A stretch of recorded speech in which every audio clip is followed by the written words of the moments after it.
নমস্কার বন্ধু, আমি সিদ্ধার্থ।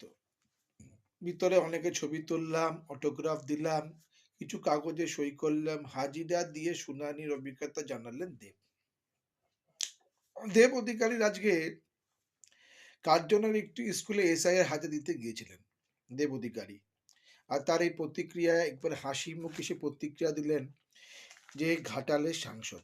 দেব অধিকারী নিজেই 1921 সালের ভারতের ঘাটাল লোকসভা কেন্দ্রের সাংসদ। তারপরেও দেব অধিকারীর নাম কেন এসআইআর লিস্টে এলো?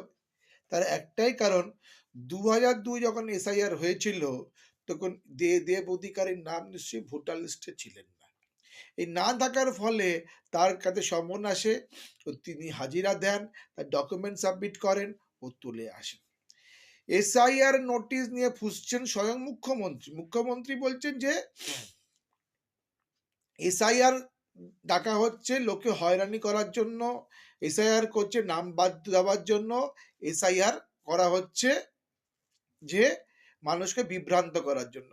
কিন্তু মুখ্যমন্ত্রী নিশ্চয়ই ভুলে গেছেন 2002 এসআইআর যখন হয়েছিল পশ্চিমবাংলা, তখন উনি আর মুখ্যমন্ত্রী ছিলেন না।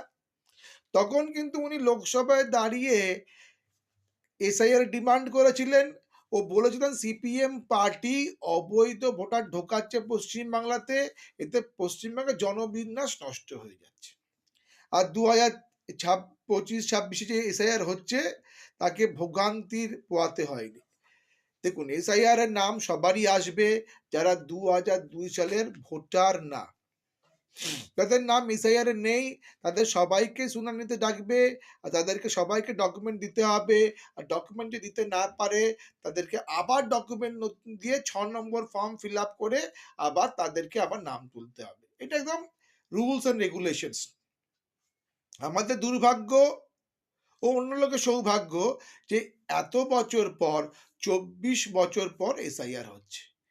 কেন? এই মৃত ভোটার, নিরুদ্দেশ ভোটার, স্থানান্তরিত ভোটাররাও তাদের ভোটার লিস্টে নাম থাকে ও তারা অবৈধভাবে ভোট দেয়। আর কিছু রাজনৈতিক দল বলে মানুষের আশীর্বাদে আমরা জিতেছি, মানুষের আশীর্বাদে আমরা সবকিছু করেছি। মানুষের আদালতে বিচার হবে সবকিছু, কেন? মানুষের আশীর্বাদ নিয়ে আমরা চলি। তাই এসআইআর কে সব ধরনের মানুষের উচিত, একদম যারা কিনা দেশভক্ত, দেশ হিতে কথা বলে, তাদের সবারই উচিত কিন্তু এসআইআরটাকে সমর্থন করা। কোনো পার্টির এখানে কথা হচ্ছে না, কোনো পার্টির নিয়ে আলোচনা হচ্ছে না, এসআইআর নিয়ে কথা হচ্ছে দেশ হিতে। আমরা কি চাই যারা ঘুষপেটিয়া, যারা কিনা অবন্ধভাবে ভারতবর্ষে থাকবে, তা থাকবে? আপনার কর্ম